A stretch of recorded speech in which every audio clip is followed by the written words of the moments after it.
আজ আমি বানাবো পাঁচমিশালি সবজি বা যেটাকে ঘ্যাট বলে। এদিকে আমি একটা ওভেনে কড়াই বসিয়ে তার মধ্যে কিছু বড়ি নিয়েছিলাম, বড়িগুলো ভেজে নিয়েছিলাম বেশ ভালো করে। ভাজার পর আমি খুন্তির সাহায্যে নামিয়ে নিলাম।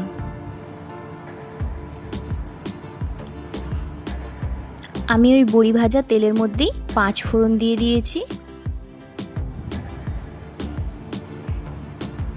তারপর একে একে ডুমো করে কেটে রাখা যে সবজিগুলো, কচু, আলু ও কুমড়ো সব একসাথে দিয়ে দিয়েছি। একটু নাড়াচাড়া করে পুঁই শাক কেটে রেখেছিলাম, পুঁই শাকের পাতা এবং ডাঁটা দুটোই, সে দুটো একসাথে মিক্সড করে আমি কড়াইয়ে দিয়ে দিলাম।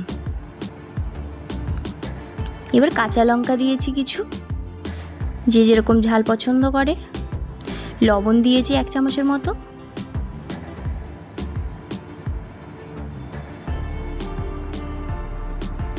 আর দিয়েছি 1 চামচ হলুদ।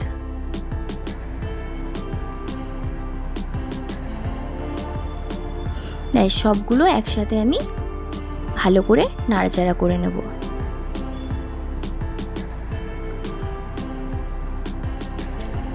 আমি একটা প্লেট দিয়ে ঢেকে দিয়েছি প্রায় 15 মিনিটের মতো মিডিয়াম ফ্লেমে। তারপর আমার সবজি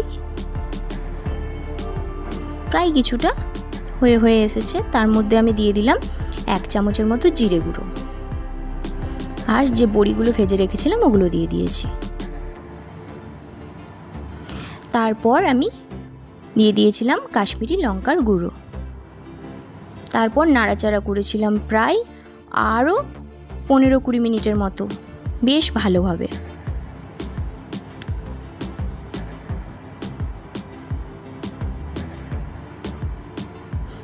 একটু স্বাদের জন্য আমি চিনি দিয়ে দিয়েছি 1 চামচের মতো। তারপর খুন্তির সাহায্যে বেশ ভালোভাবে আমি নেড়েচেড়ে নিয়েছি।